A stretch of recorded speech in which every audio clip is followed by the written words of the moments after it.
Hello guys, welcome back. TS ఎన్పిడిసిఎల్కి సంబంధించిన 2018 junior linemen ప్రశ్నపత్రం యొక్క సెకండ్ పార్ట్ ఇప్పుడు మనం చూస్తున్నాం. ఫస్ట్ పార్ట్ లింక్ అనేది నేను డిస్క్రిప్షన్లో ఇస్తాను, చూడండి. 1 నుండి 30వ క్వశ్చన్ వరకు ఫస్ట్ పార్ట్లో చెప్పడం జరిగింది. ఇప్పుడు 31 నుండి చూద్దాం. 31వ ప్రశ్న, ఏ sinusoidal voltage varies from 0 to maximum of 250 volts. The voltage at the instant of 60 degrees of the cycle will be. ఒక సైనసైడల్ వోల్టేజ్ 0 నుండి గరిష్టంగా 250 వోల్ట్స్ వరకు మారును అయినచో వోల్టేజ్ సైకిల్ యొక్క 60 డిగ్రీల దగ్గర ఎంత వోల్టేజ్ ఉంటుంది? దీన్ని మనం చూడండి. మొదటగా మనం ఇక్కడ ఇన్స్టంట్ వాల్యూ అడుగుతున్నాడు. ఇన్స్టంట్ వాల్యూ అంటే ఏదైనా ఒక డిగ్రీ వద్ద, అంటే కొంత డిగ్రీ వద్ద, ఇక్కడ 60 డిగ్రీల వద్ద ఎంత అని అడుగుతున్నాడు. కాబట్టి మనం ఇన్స్టంట్ వాల్యూ అనేది తీసుకోవాలి. ఇక్కడ ఇన్స్టంట్ వాల్యూ ఫార్ములా ఏంటంటే v equals to V M sine theta. V M sine theta, v equal to V M sine theta. ఇక్కడ విఎం అంటే మ్యాక్సిమం వాల్యూ ఆఫ్ వోల్టేజ్, అంటే వోల్టేజ్ యొక్క గరిష్ట విలువ. ఇక్కడ గరిష్ట విలువ మనకు గరిష్టంగా 250 వోల్ట్స్ అని ఇచ్చాడు. కాబట్టి విఎం ఈక్వల్స్ టు 250 వోల్ట్స్ అవుతుంది. 250 విఎం ఈక్వల్స్ టు, ఈ ఫార్ములాలో విఎం ఈక్వల్స్ టు 250 రాసుకుందాం. ఇంకా టీటా అనేది కోణం అనేది ఇక్కడ మనకి ఇచ్చాడు 60 డిగ్రీస్ అని. కాబట్టి టీటా స్థానంలో 60 డిగ్రీలు, విఎం స్థానంలో 250 డిగ్రీస్ రాసుకొని మనం ఈ ప్రశ్నను మనం సాల్వ్ చేయవచ్చు. కాబట్టి ఇక్కడ నెక్స్ట్ ఏమవుతుందంటే 250 into sine 60, theta equal to 60 degrees కదా, కాబట్టి సైన్ 60. నెక్స్ట్ స్టెప్లో ఇది 250 ఇంటూ సైన్ 60 అంటే √3/2. ఇది సైన్ టేబుల్లో ఉంటుంది మనకు, ట్రిగోనోమెట్రీ టేబుల్లో. కాబట్టి సైన్ 60 అంటే √3/2. ఇక్కడ ఈ 2 ఎక్కం 2 125లో 250, కాబట్టి 125 ఇంటూ 1.732. √3 యొక్క విలువ 1.732. ఇది రెండు గుణకారం చేయగా, అంటే మల్టిప్లై చేస్తే మనకు 216.5, 216.5 అనేది మనకు ఆన్సర్ అనేది వస్తుంది. ఇక మనం చూసుకున్నట్లయితే 216.5 అనేది ఇక్కడ మనకు రెండో ఆప్షన్ అనేది ఉంది. కాబట్టి option 2 is the right answer. Next question, transistor in which both free electrons and holes are current carriers is termed as. A transistor నందు ఫ్రీ ఎలక్ట్రాన్స్ మరియు హోల్స్ విద్యుత్ ప్రవాహాలుగా ఉంటాయి? అంటే విద్యుత్ ప్రవాహం జరగడానికి ఎలక్ట్రాన్స్ మరియు హోల్స్ రెండు కూడా దేంట్లో ఉపయోగపడతాయని అడుగుతున్నాడు. ఇక్కడ బైపోలార్ జంక్షన్ ట్రాన్సిస్టర్ అంటాం. అలా రెండిటి వలన విద్యుత్ ప్రవాహం జరిగే ట్రాన్సిస్టర్లను మనం బైపోలార్ జంక్షన్ ట్రాన్సిస్టర్స్ అంటాం. 33వ ప్రశ్న, the power factor of a practical inductor is. Practical inductor యొక్క పవర్ ఫ్యాక్టర్ ఎంత? ఇక్కడ పవర్ ఫ్యాక్టర్ కనుక మనం చూసుకున్నట్లయితే ప్రాక్టికల్ ఇండక్టర్కి ఎప్పుడు లాగింగ్ అనేది ఉంటుంది, లాగింగ్ పవర్ ఫ్యాక్టర్ అనేది ఉంటుంది. అదే ఒకవేళ మనం కెపాసిటర్ కనుక చూసుకున్నట్లయితే లీడింగ్ ఉంటుంది. ఇది కెపాసిటర్కి లీడింగ్ పవర్ ఫ్యాక్టర్ ఉంటుంది, లాగింగ్ అనేది ఇండక్టర్కి లాగింగ్ ఉంటుంది. రెసిస్టర్కి ఎల్లప్పుడూ యూనిటీ పవర్ ఫ్యాక్టర్ ఉంటుంది. యూనిటీ అనేది రెసిస్టర్కి ఉంటుంది.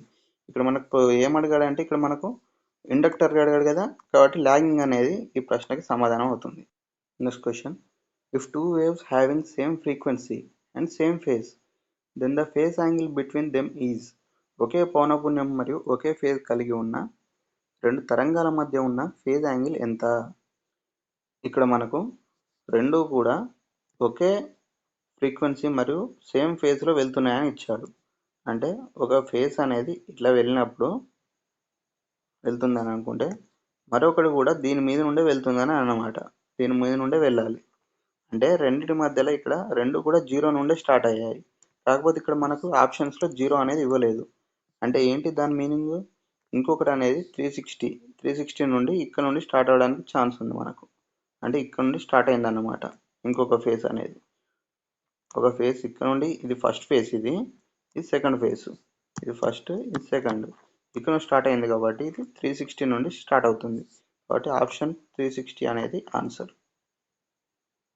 Next question, an AC circuit has a resistance of 12 ohm and an impedance of 15 ohm. The power factor of the circuit will be. ఒక AC circuit 12 ohms నిరోధము మరియు impedance 15 ohm కలిగి ఉన్నచో దాని power factor ఎంత? ఇక్కడ మనం చూసుకున్నట్లయితే దీన్ని ఎలా చేయాలంటే, ఇక్కడ మనం చూసుకున్నట్లయితే పవర్ ఫ్యాక్టర్ ఫార్ములా అనేది R/Z అని మనకు తెలుసు. పవర్ ఫ్యాక్టర్ R అంటే ఇక్కడ రెసిస్టెన్స్, Z అంటే ఇంపిడెన్స్. ఇక్కడ మనకు పవర్ ఫ్యాక్టర్ అడిగాడు కాబట్టి, పవర్ ఫ్యాక్టర్ ఎంత అని అడిగాడు కాబట్టి డైరెక్ట్ మనకి ఇక్కడ రెసిస్టెన్స్ అనేది, నిరోధం అనేది రెసిస్టెన్స్ 12 ohms మరియు ఇంపిడెన్స్ అనేది 15 ohms ఇచ్చాడు. ఇది Z, ఇది R. డైరెక్ట్ వీటిని ఇందులో ప్రక్షేపించినట్లయితే 12/15 రాసుకోవచ్చు. మనం రాసినట్లయితే వీటిని మనం భాగాహారం చేసినట్లయితే 0.8 అనేది వస్తుంది మనకు. 0.8 అనేది ఆన్సర్. ఇక్కడ 0.8 అనేది ఎక్కడ ఉంది మనకు? థర్డ్ ఆప్షన్ అనేది right answer, 0.8. Next question. Each diode in a centre tapped full wave rectifier is dash biased and conducts for dash of the input cycle. Centre tapped full wave రెక్టిఫైర్లోని ప్రతి diode ఏ బయాస్తో మరియు input సైకిల్లో ఎంత కోణం వరకు conduct అవుతుంది? రెక్టిఫైర్లో మనం చూసుకున్నట్లయితే ఫార్వర్డ్ బయాస్లో మరియు 180 degreesలో ఇన్పుట్ సైకిల్కి మనకు కండక్షన్ అనేది జరుగుతుంది. ఇక్కడ ఫార్వర్డ్ బయాస్ అండ్ 180 degrees, ఇది answer. Next question. A signal that operates an amplifier over a significant portion of load line is called. Load లైన్లోని గుర్తింపు కలిగిన ప్రాంతంలో యాంప్లిఫైయర్ను పనిచేసేటట్లు చేయగల సిగ్నల్ను ఏమని పిలుస్తారు? ఏమని పిలుస్తారంటే స్మాల్ సిగ్నల్ అని పిలుస్తారు. Small signal. Next question. A డయాక్ is turned on by. ఒక డయాక్ను ఎలా టర్న్ ఆన్ చేస్తారు? ఎలా? బ్రేక్ ఓవర్ వోల్టేజ్ ద్వారా. ఏ బ్రేక్ ఓవర్ వోల్టేజ్ ద్వారా మనం టర్న్ ఆన్ చేస్తాం డయాక్ను.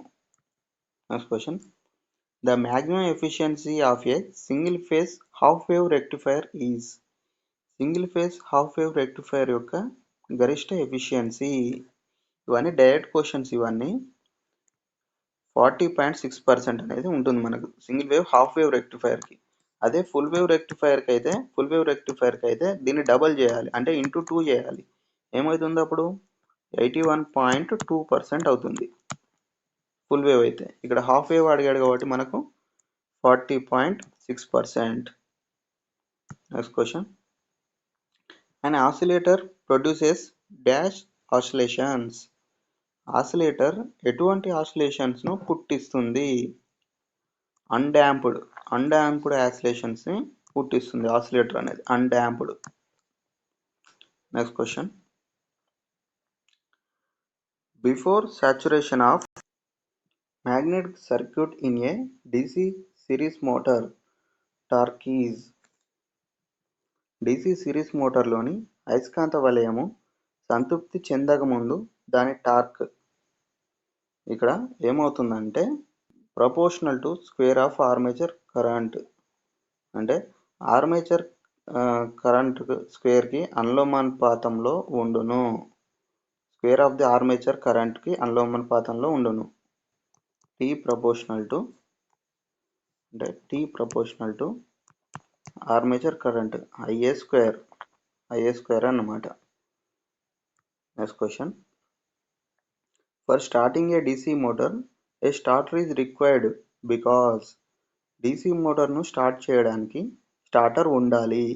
ఎందుకంటే, అంటే ఒక మోటార్ను స్టార్ట్ చేయడానికి స్టార్టర్ ఉండాలి, అది ఎందుకు అని అడుగుతున్నాడు. ఇక్కడ ఇలాంటి ప్రశ్నలు అనేది కొంచెం అవగాహనతో కూడుకున్న ప్రశ్నలు ఇవి. మనం ఆప్షన్స్ అన్ని చూసి పెట్టాలి.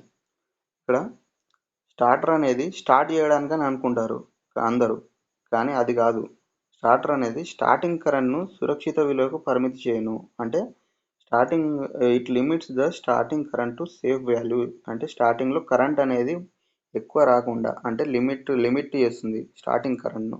ఎక్కువ వచ్చి మోటార్ వైండింగ్ అనేది కాలిపోకుండా లిమిట్ చేస్తుంది స్టార్టింగ్ కరెంట్ను. కాబట్టి it limits the starting current to safe value. Next question. A DC shunt generator runs at 1200 rpm at no load generated EMF of 250 volts. The speed of the machine when run as a motor fed from 250 volt supply is. ఒక DC shunt generator no లోడ్లో 1200 rpm తిరుగుచు 250 volts EMFను ఉత్పత్తి చేస్తుంది. ఇదే machine 250 volts supply తీసుకుంటూ మోటార్గా తిరుగుతున్నప్పుడు దాని వేగం ఎంత? ఇక్కడ ఏమడుగుతున్నాడంటే ఒక షంట్ జనరేటర్ అనేది 12,000 rpmతో తిరుగుతున్నప్పుడు 250 voltsను ఉత్పత్తి చేస్తుంది. అదే జనరేటర్కు మనం మళ్ళీ ఇన్పుట్ సప్లై మనమే ఇచ్చినట్లయితే ఒక మోటార్ ద్వారా రన్ అవుతుంది. అలాంటప్పుడు దాని స్పీడ్ ఎంత అని అడుగుతున్నాడు. దాని స్పీడ్ అనేది ఖచ్చితంగా మనకు 12,000 rpm కంటే తక్కువనే ఉంటుంది. 12,000 rpm కంటే తక్కువనే ఉంటుంది. Less than 1200 rpm. ఎందుకంటే మనకు అవుట్పుట్ అనేది ఇక్కడ 250 volts అనేది వస్తుంది జనరేటర్ లాగా పనిచేసినప్పుడు. అంటే ఇంటర్నల్ రెసిస్టెన్స్ అన్ని కన్జ్యూమ్ అయిన తర్వాతనే మనకు 250 volts అనేది అవుట్పుట్ అనేది వస్తుంది. అంటే జనరేటర్ ఈఎంఎఫ్ అనేది ఎక్కువనే ఉంటుంది. ఇంకా అంటే ఇక్కడ జనరేటర్ అంటే ఆర్మేచర్లో జనరేటెడ్ ఈఎంఎఫ్ అనేది ఇంకా ఎక్కువనే ఉంటుంది ప్రాక్టికల్గా మనం చూసుకున్నట్లయితే. ఇక్కడ మనం మోటార్గా రన్ చేసినప్పుడు 250 volts సప్లై ఇస్తున్నాం. అంటే ఆర్మేచర్కి వెళ్ళేది 250 కన్నా తక్కువనే ఉంటుంది వోల్టేజ్. అంటే ఇక్కడ 250 కన్నా తక్కువ ఉంటుంది కంపల్సరీ. ఎందుకంటే ఇంటర్నల్ రెసిస్టెన్స్ ఉంటుంది కదా, ఇంటర్నల్ రెసిస్టెన్స్ పోను ఆర్మేచర్ దగ్గరికి వెళ్ళేసరికి 250 volts కన్నా తక్కువనే వెళ్తుంది. అంటే వోల్టేజ్ తగ్గినట్లయితే మనకు స్పీడ్ కూడా తగ్గుతుంది కదా. కాబట్టి 1200 rpm కన్నా తక్కువనే తిరుగుతుంది కంపల్సరీ అనేది. కాబట్టి 1200 rpm కంటే తక్కువ అనేది ఆన్సర్ అవుతుంది దీనికి. Next question. The speed of A DC motor is inversely proportional to. ఈ కింది వానిలో దేనికి DC మోటార్ స్పీడ్ విలోమానుపాతంలో ఉంటుంది? అంటే ఫ్లక్స్ అండ్ పోల్స్కి విలోమానుపాతంలో ఉంటుంది. ఫ్లక్స్ మరియు పోల్స్కి DC మోటార్ స్పీడ్ అనేది విలోమానుపాతంలో ఉంటుంది. అంటే ఫ్లక్స్ మరియు పోల్స్ పెరిగినట్లయితే స్పీడ్ అనేది తగ్గుతుంది. Next question. Electric force is developed in generator by. జనరేటర్లో ఎలక్ట్రిక్ బలము ఎలా ఉత్పత్తి అవుతుంది? జనరేటర్లో మనకు విద్యుత్ అయస్కాంత ప్రేరణ వలన ఉత్పత్తి అవుతుంది. ఇక్కడ ఉష్ణశక్తి రూపాంతరం వలన మరియు ధ్వని మరియు కాంతి వీటి వలన అనేది ఉత్పత్తి అవ్వడం జరగదు. విద్యుత్ అయస్కాంత ప్రేరణ కదా లోపల జరిగేది. ఇందాక మ్యాగ్నెటిక్ ఫీల్డ్ అనేది ఏర్పడుతుంది కాబట్టి విద్యుత్ అయస్కాంత ప్రేరణ వలన జరుగుతుంది. ఫోర్స్ అనేది మనకు డెవలప్ అవుతుంది. Next question. If the number of conductors and speed of a lap wound generator is doubled, then the generated EMF will. Lap wound generator యొక్క వాహకాల సంఖ్యను మరియు వేగాన్ని 2 రెట్లు పెంచినచో దాని ఈఎంఎఫ్ ఏమవుతుంది అని అడుగుతున్నాడు. దీన్ని మనం ఎలా చేస్తామంటే దీనికి ఒక ఫార్ములా ఉంటుంది. ఇక్కడ చూడండి, ఇక్కడ మనకి ఏమి ఇచ్చాడంటే జెడ్ అంటే నెంబర్ ఆఫ్ కండక్టర్స్ అంటే వాహకాల సంఖ్య అనేది మనకి ఇచ్చాడు. వాహకాల సంఖ్య ఏమి చేశాడంటే దీన్ని 2 రెట్లు అంటే 2z అంటే డబల్ చేశాడు అనమాట. 2z చేశాడు. కాబట్టి ఇక్కడ మనం అదే తీసుకున్నాం. z equal to 2z. ఇది వాహకాల సంఖ్య z అంటే. ఇక్కడ n అనేది స్పీడ్ అవుతుంది. స్పీడ్ కూడా మనకి ఇక్కడ 2 రెట్లు చేసినచో అంటే డబుల్డ్ అని అన్నాడు. అంటే 2 రెట్లు చేశాడు. డబుల్డ్ అంటే 2 రెట్లు. కాబట్టి n కూడా మనం 2n గా తీసుకున్నాం. ఈ 2z మరియు 2n అనేది మనకు జనరేటెడ్ ఈఎంఎఫ్ ఫార్ములాలో సబ్స్టిట్యూట్ చేయాలి. అంటే ప్రతిక్షేపించినట్లయితే మనకు ఈ ప్రాబ్లంకి సంబంధించిన ఆన్సర్ అనేది వస్తుంది. ఇక్కడ మనకు జనరేటెడ్ ఈఎంఎఫ్ ఫార్ములా ఉంటుంది. E G equal to pi ZNP/60A. Pi ZNP/60A అనేది జనరేటెడ్ ఈఎంఎఫ్ యొక్క ఫార్ములా. ఇందులో మనం Z మరియు N యొక్క వాల్యూస్ అనేది సబ్స్టిట్యూట్ చేద్దాం. ఇక్కడ చేసినట్లయితే పై 2z ఈక్వల్స్ z ప్లేస్లో మనం 2z రాసాం. తర్వాత n ప్లేస్లో 2n రాసాం. తర్వాత P/60A. ఇక్కడ మనకు చూసుకున్నట్లయితే E2 2 × 2 4 అవుతుంది. కాబట్టి 4. ఈ 4 అనేది ఇక్కడ బయట రాసుకుందాం. తర్వాత మిగిలిన రాద్దాం. పై ZNP/60A. ఇక్కడ పై ZNP/60A అనేది మనం ఇక్కడ చూసుకున్నట్లయితే ఈజీ అవుతుంది. కాబట్టి ఈజీ అని రాసుకోవచ్చు. ఇక్కడ మనం చూసుకున్నట్లయితే ఫైనల్గా 4 × EG అంటే 4 రెట్లు పెరుగుతుంది అన్నమాట. మనకు వాహకాల సంఖ్య మరియు స్పీడ్ను 2 రెట్లు చేసినట్లయితే అంటే నెంబర్ ఆఫ్ కండక్టర్స్ అండ్ స్పీడ్ని డబల్ చేసినట్లయితే జనరేటెడ్ ఈఎంఎఫ్ అనేది 4 ఇంతలు పెరుగుతుంది. అంటే ముందు విలువ కంటే 4 రెట్లు పెరుగుతుంది. B 4 times of former EMF అంటే 4 ఇంతలు అవుతుంది. Next question, the DC machine armature core is made up of. DC మెషిన్లోని ఆర్మేచర్ కోర్ దేనితో తయారు చేస్తారు? సిలికాన్ స్టీల్తో తయారు చేస్తారు.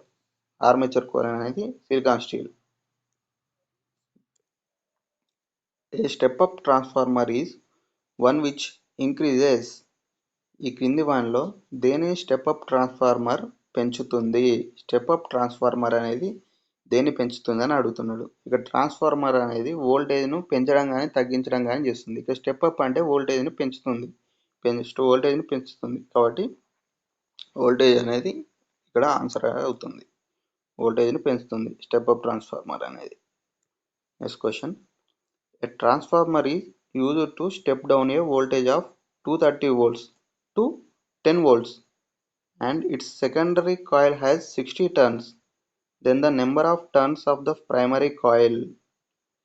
ద్వితీయ కాయిల్ 60 చుట్టలు కలిగి ఉన్న ఒక ట్రాన్స్ఫార్మర్ను 230 వోల్ట్స్ వోల్టేజ్ని 10 వోల్ట్స్ వోల్టేజ్నకు తగ్గించుటకు ఉపయోగించినట్లయితే దాని ప్రథమ కాయిల్లోని చుట్టల సంఖ్య. ఇక్కడ ఏం అడుగుతున్నాడంటే ఒక స్టెప్ డౌన్ ట్రాన్స్ఫార్మర్ను ఉపయోగించి 230 వోల్ట్లను 10 వోల్ట్స్గా మనం స్టెప్ డౌన్ చేసినాం. అయితే దీంట్లో సెకండరీ టర్న్స్ కాయిల్స్ అనేది 60 అంటే 60 ఉన్నాయి. అయితే ప్రైమరీ కాయిల్స్ ఎన్ని అని అడుగుతున్నాడు. దీనికి మనకు ఫార్ములా ఏంటంటే ఇక్కడ మనం చూసినట్లయితే N2/N1/V2/V1 అనేది ఇక్కడ మనకు ఫార్ములా అనేది ఉపయోగపడుతుంది. ఇక్కడ మనం ముందుగా ఏమి ఇచ్చాడంటే N2 అనేది 60, సెకండరీ కాయిల్స్ ఇచ్చాడు కదా మనకు. సెకండరీ కాయిల్స్ అనేది 60 మరియు సెకండరీ వోల్టేజ్ అంటే స్టెప్ డౌన్ వోల్టేజ్ అనేది 10 అని ఇచ్చాడు ఇక్కడ మనకు, 10 వోల్ట్స్ అని. కాబట్టి ఇక్కడ సెకండరీ వోల్టేజ్ అనేది 10గా మనం తీసుకుందాం. ఇక్కడ N1 అనేది మనం కనుక్కోమంటున్నాడు కాబట్టి అది N1 క్వశ్చన్ మార్క్ పెట్టుకున్నాం. V1 ఇచ్చాడు మనకు 230 వోల్ట్స్ అంటే input voltage 230 and output voltage 10గా దీన్ని మనం తగ్గించాం కదా. కాబట్టి V2 అనేది 10 అవుతుంది, V1 అనేది 230 అవుతుంది. ఇక్కడ మనం 230 నుండి 10కు తగ్గించాం కాబట్టి N2/N1 V2/V1లో వీటిని ప్రతిక్షేపించినట్లయితే 60/N1 = 10/230 అవుతుంది. ఇక్కడ 0 0 క్యాన్సిల్ అయినట్లయితే నెక్స్ట్ స్టెప్లో మనకు N1 23 × 60 అవుతుంది. వీటిని కనుక మనకు గుణించినట్లయితే 1380 అనేది మనకు వస్తుంది.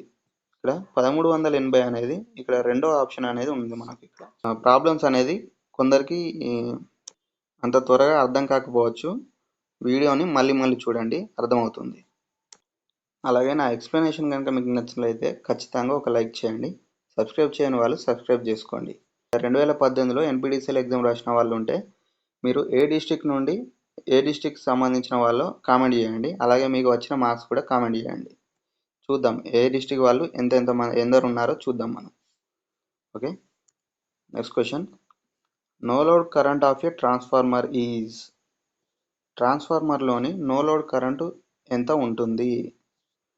రేటెడ్ కరెంట్లో 2 to 5% ఉంటుంది. 2 to 5% ఆఫ్ రేటెడ్ కరెంట్. ఇవన్నీ direct questions. No load current అనేది 2 to 5% ఉంటుంది. The rating of a transformer is given in.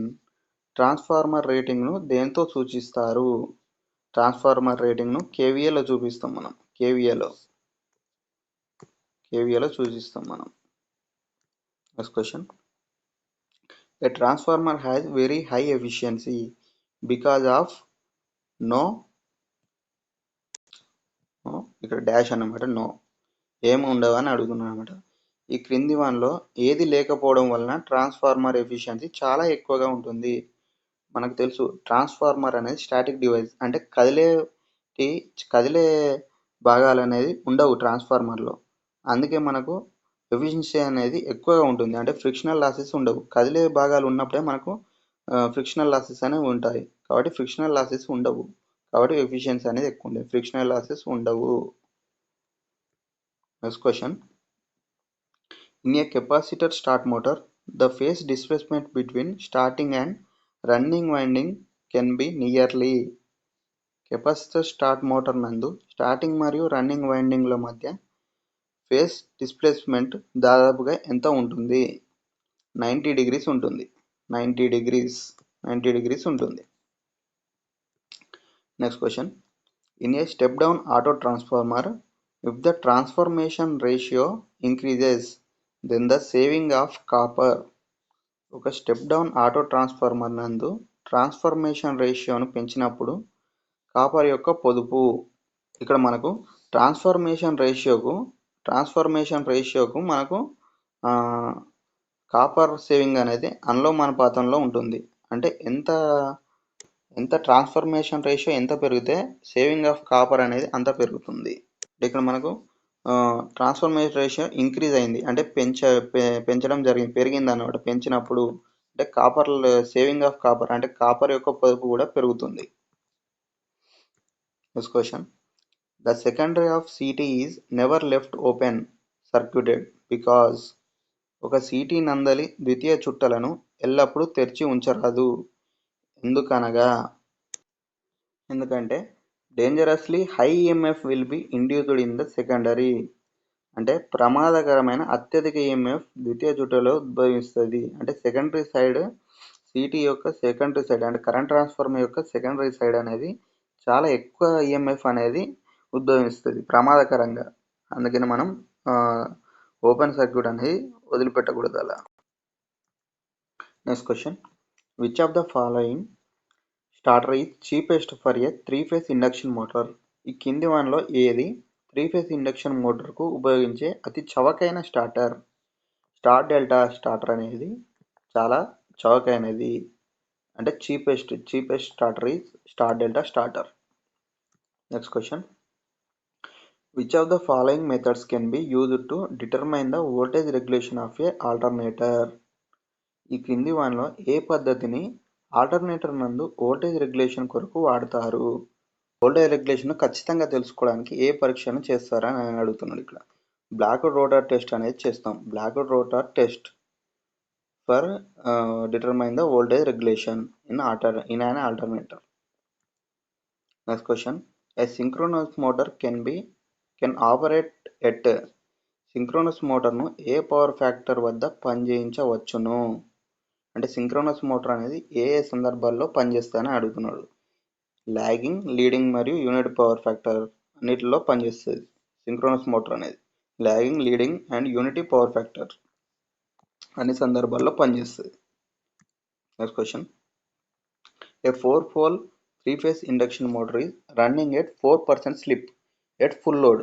If the speed of the motor is 720 rpm, the supply frequency is. ఒక 4-pole 3-phase induction motor full load వద్ద 4% స్లిప్తో తిరుగుచున్నది. దాని speed 720 rpm అయినప్పుడు సరఫరా యొక్క పౌనఃపున్యము. ఇక్కడ మనల్ని ఫ్రీక్వెన్సీ ఎంత అని అడుగుతున్నాడు. ఇక్కడ మన ఫ్రీక్వెన్సీకి సంబంధించిన ఫార్ములా మరియు ఏమేమి ఇచ్చాడో ఒకసారి రాసుకుందాం.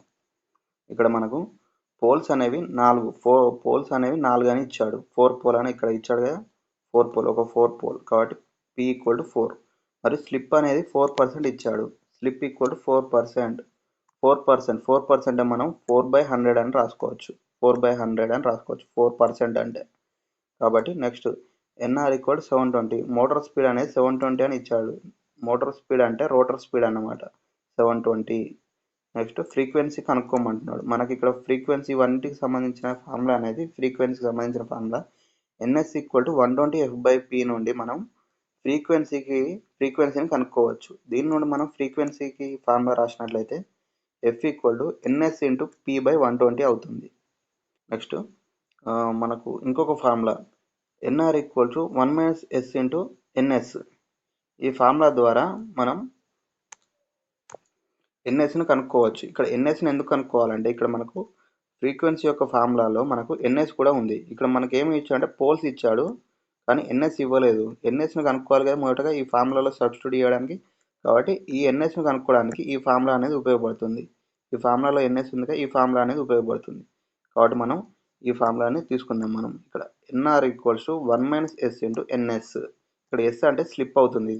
S అంటే స్లిప్, NS అంటే సింక్రోనస్ స్పీడ్, NR అంటే రోటర్ స్పీడ్ అనేది మనకి ఇక్కడ ఇచ్చాడు 720 అని. కాబట్టి ఈ విలువలు అనేది ఇక్కడ సబ్స్టిట్యూట్ చేద్దాం. మనం దీంట్లో ప్రక్షేపించుదాం. మనం ఇక్కడ ఎన్ఆర్ ఈక్వల్ టు 720. ఎన్ఆర్ అనేది 720 అనేది మనకి ఇక్కడ ఇచ్చాడు కాబట్టి ఇక్కడ 720 రాశాం.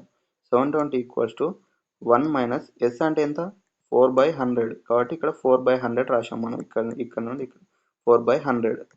720 equal to 1 minus 4/100 into N S. ఇక్కడ మనం దీన్ని ఇక్కడ కాసా కనుక తీసుకున్నట్లయితే 100 మైనస్ 4/100 అవుతుంది. ఇక్కడ 100 మైనస్ 4/100 ఇంటూ ఎన్ఎస్. ఈ 100 అనేది ఇటువైపు వస్తే 720 ఇంటూ 100 ఈక్వల్స్ టు 96. 100 మైనస్ 4 అంటే 96 అవుతుంది ఇంటూ ఎన్ఎస్. తర్వాత ఇది ఇక్కడ నుండి ఎన్ఎస్ ఈక్వల్స్ రాసుకున్నట్లయితే ఈ 96 అనేది ఇక్కడ కిందకి వస్తుంది. అంటే 720 ఇంటూ 100/96. వీటిని మనం సాల్వ్ చేసినట్లయితే మనకు 750 వస్తుంది. 750 అనేది ఏంటి ఎన్ఎస్ అవుతుంది మనకు. ఈ ఎన్ఎస్ వాల్యూ వచ్చింది. ఇక్కడ మనకు పి ఉంది, ఇంకా పి ఉంది, ఎన్ఎస్ ఉంది కాబట్టి ఇక్కడ ఫ్రీక్వెన్సీ అనేది మనకు అనుకోవచ్చు. ఎన్ఎస్ వాల్యూ అనేది ఇక్కడ ప్రతిక్షేపిద్దాం. ఎన్ఎస్ వాల్యూ అనేది ఇక్కడ ప్రతిక్షేపిద్దాం. F equal to NS into పి/120 కదా. ఇక్కడ ఎన్ఎస్ అంటే 750 ఇంటూ పి అంటే 4 పోల్స్ బై 120. దీన్ని మనం సాల్వ్ చేసినట్లయితే 25 హెర్ట్జ్ అనేది వస్తుంది. ఇదంతా ఎందుకు మనకు అంటే కొందరికి మ్యాథ్స్ వచ్చిన వాళ్ళు కొంచెం ఉంటారు కదా, వాళ్ళకి షార్ట్కట్గా చెప్తున్నాను నేను ఆన్సర్ అనేది. షార్ట్కట్గా ఎలా చేయాలంటే ఇదంతా చేయాల్సిన అవసరం లేదు. అంటే ఇదంతా ఎందుకు అనుకునే వాళ్ళు కొంచెం మ్యాథ్స్ అనేది కొంచెం అవగాహన ఎక్కువ ఉన్న వాళ్ళు ఇలా ట్రై చేయండి. ఏంటంటే ఎన్ఆర్ అనేది మనకు 720 అని ఇచ్చాడు. ఇక్కడ 4% స్లిప్. 4% స్లిప్ అంటే ఏంటి, మనకు రోటర్ అనేది 4% పోతే 100%లో 4% పోతే 96%లో తిరుగుతుంది అన్నమాట. 96% 720. అదే ఒకవేళ ఎన్ఎస్ అంటే ఏంటి, ఎన్ఎస్ అనేది ఖచ్చితంగా ఎక్కువ ఉంటుంది. అంటే స్లిప్ ప్లస్ రోటర్ స్పీడ్ కలిపితే మనకు సింక్రోనస్ స్పీడ్ వస్తుంది. అంటే 100% అనేది సింక్రోనస్ స్పీడ్ అవుతుంది మనకు. కాబట్టి 100%కి ఎంత అని కనుక్కోవాలి మనం. సింక్రోనస్ స్పీడ్ అనేది 100%గా తీసుకుంటాం మనం. అంటే సింక్రోనస్ స్పీడ్ అనేది ఎక్కువ ఉంటుంది కాబట్టి ఎక్కువ బై తక్కువ అంటే 100/96 ఇంటూ 720 చేస్తే మనకు 750 అని ఎన్ఎస్ డైరెక్ట్గా వస్తుంది మనకు. 750 ఇక్కడ డైరెక్ట్ ఈ 750 వచ్చింది కదా, ఇక్కడ మనం 750 అనేది తెచ్చుకోవచ్చు. ఇది షార్ట్ కట్ మెథడ్. ఇది కొంచెం మ్యాథ్స్ పట్ల ఎక్కువ అవగాహన ఉన్న వాళ్ళు ఇది ట్రై చేయండి. ఈ షార్ట్ కట్ మనకు టైం కూడా సేవ్ అవుతుంది. లేకపోతే ఇది ట్రై చేసినా ఏం కాదు, ఇది చేసినా అంతే వస్తుంది, ఇది చేసినా అంతే వస్తుంది. ఎన్ఎస్ వరకే ఇది. ఎన్ఎస్ వచ్చిన తర్వాత మనం ఎన్ఎస్ ఇంటూ పి/120లో దీంట్లో ప్రతిక్షేపిస్తే మనకు ఫ్రీక్వెన్సీ అని వస్తుంది. ఫైనల్గా 25 హెర్ట్జ్ అనేది ఆన్సర్ అవుతుంది మనకు. కాబట్టి 25 హెర్ట్జ్ అనేది ఆన్సర్.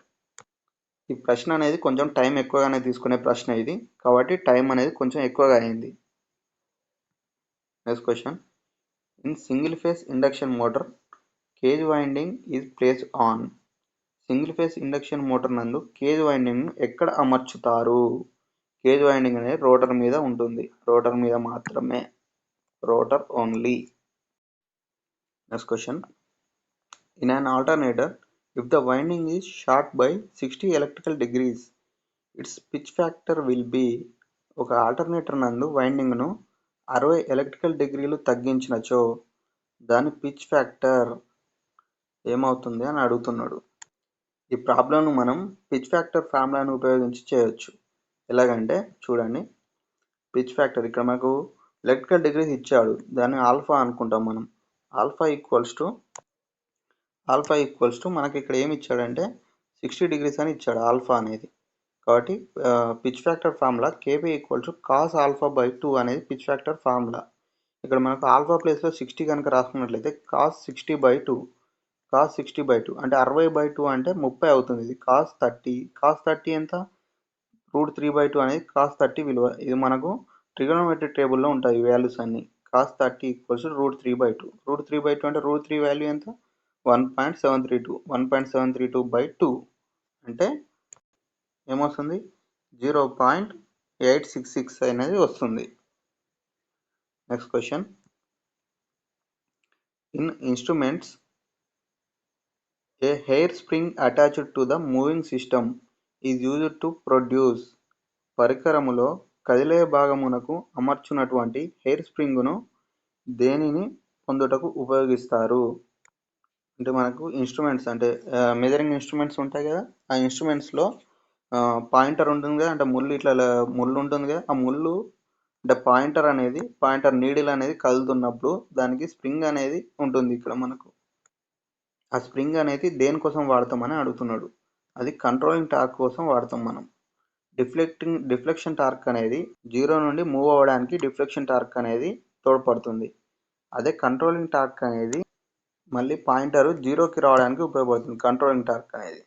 డాంపింగ్ టార్క్ అంటే పాయింటర్ అనేది ఇట్లా షేక్ అవ్వకుండా అంటే ఆసిలేట్ అవ్వకుండా స్టేబుల్గా ఉండడానికి డాంపింగ్ టార్క్ అనేది ఉపయోగపడుతుంది.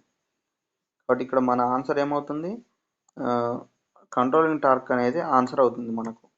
దేనికి ఇక్కడ హెయిర్ స్ప్రింగ్ అనేది దేనికి వాడతామంటే కంట్రోలింగ్ టార్క్ను పొందడానికి, అంటే టు గెయిన్ కంట్రోలింగ్ టార్క్ కోసం మనం వాడతాం.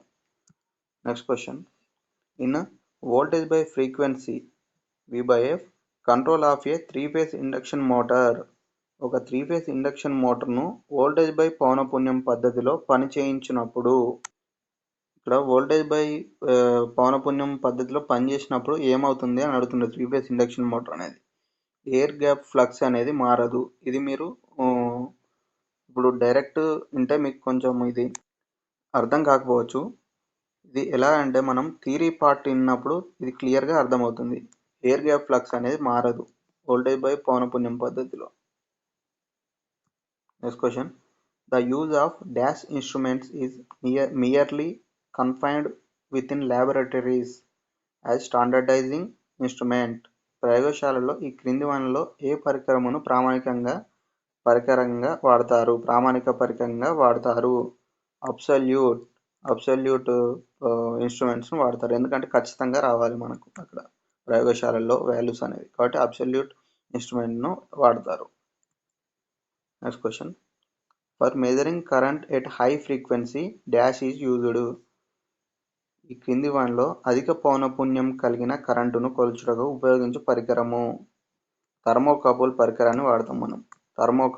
థర్మోకపుల్ ఇన్స్ట్రుమెంట్ను హై ఫ్రీక్వెన్సీ కరెంట్ను కొలవడానికి, అంటే హై ఫ్రీక్వెన్సీ వద్ద కరెంట్ను కొలవడానికి థర్మోకపుల్స్ను వాడతాం మనం. థర్మోకపుల్ పరికరాన్ని ఇన్స్ట్రుమెంట్ను. నెక్స్ట్ క్వశ్చన్, ఇక్కడ మనకు 66వ ప్రశ్న నుండి మనకు పార్ట్ బి అంటే సెక్షన్ బి జనరల్ నాలెడ్జ్ అనేది స్టార్ట్ అవుతుంది. 65 వరకు మనకు కోర్ సబ్జెక్ట్ అనేది కంప్లీట్ అయింది. ఇప్పుడు 66 నుండి మనం చూద్దాం. ఇక్కడ జతపరచడం అనేది ఇచ్చాడు. మిషన్ కాకతీయ మరియు mission Bhagiratha, TS iPASS, Arogyalakshmi ఇవన్నీ ఇచ్చాడు. వీటన్నిటిని జతపరచమని అడుగుతున్నాడు.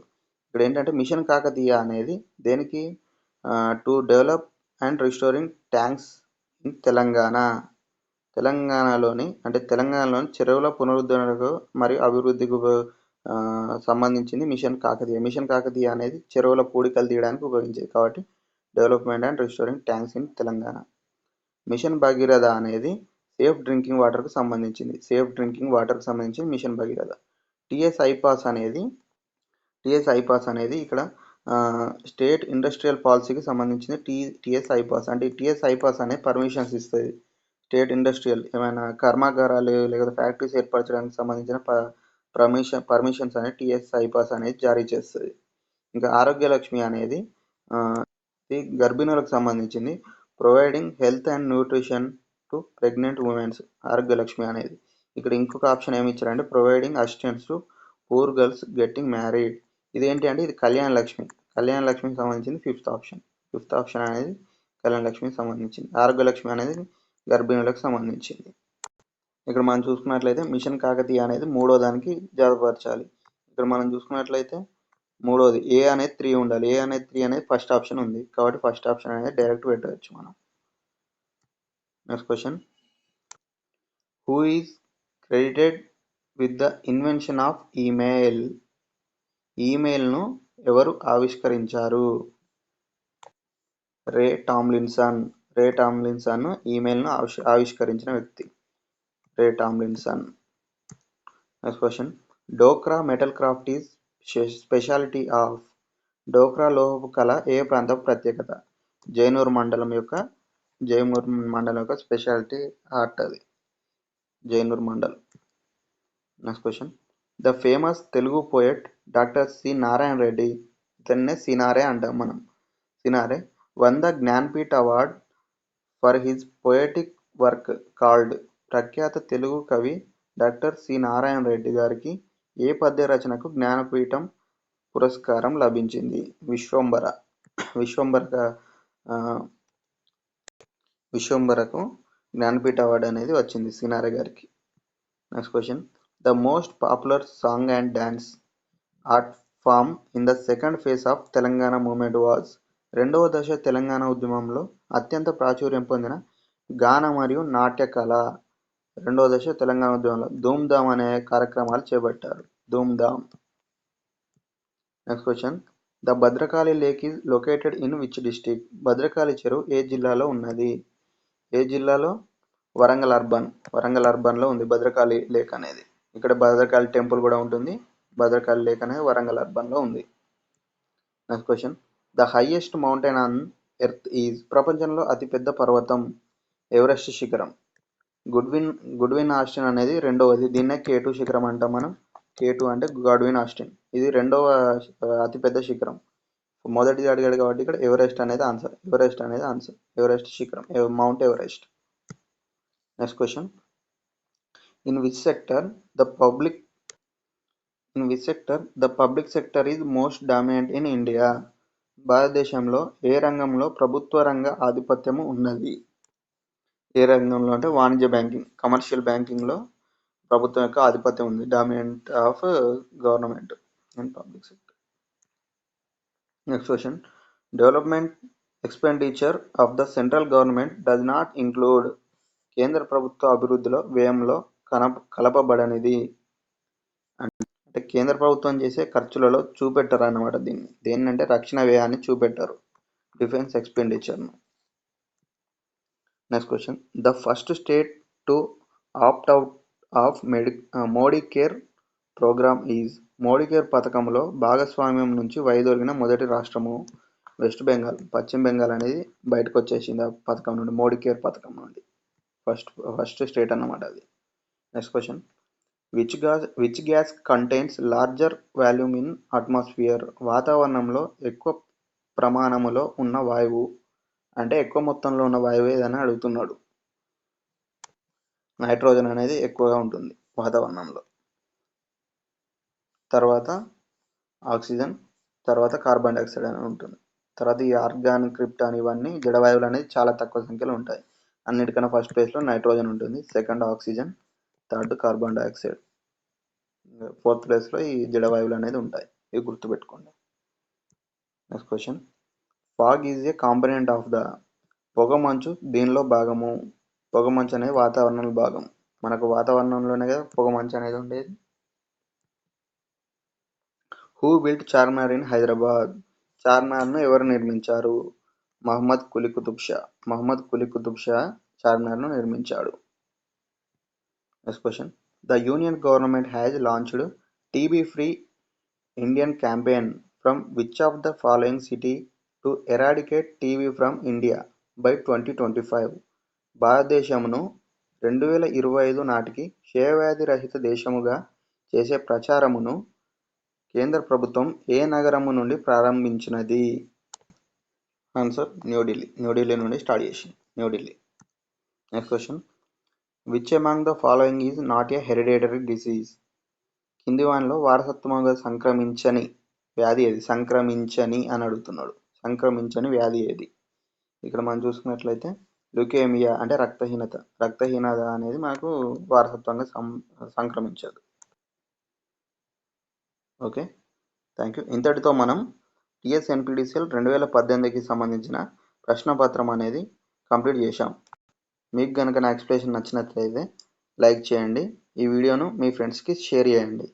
ఇంకా SPDCLకి సంబంధించిన ఎగ్జామ్స్ యొక్క ప్రశ్నపత్రాలు మరియు ట్రాన్స్కోకి సంబంధించిన ప్రశ్నపత్రాలు కూడా ఇదే విధంగా అప్లోడ్ చేయడం జరుగుతుంది.